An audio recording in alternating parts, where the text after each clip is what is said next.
To search for an item on the Ferguson mobile app, you can use the search bar on the home screen.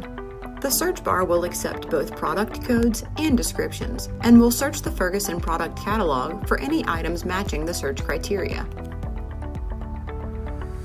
You will notice several results may appear in a drop-down box while you are typing. This is called Type Ahead Search and is triggered after typing a minimum of 3 characters into the search bar.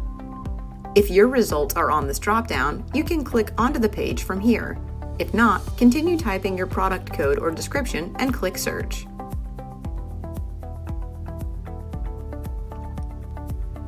This will take you to a search results page with all items that match your search criteria.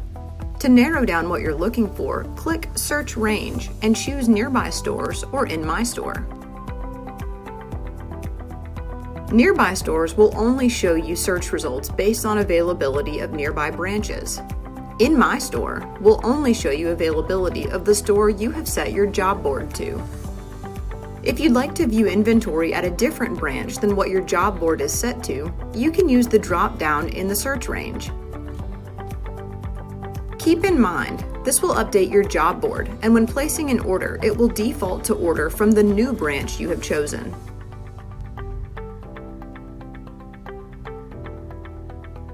You can see that by choosing one of these options, we've narrowed down our search result significantly. This search range setting will apply to your next search until you change it. You can also select Filter Product to narrow down your search results. If you'd like to clear your filters and your search range, click X to clear all at the top.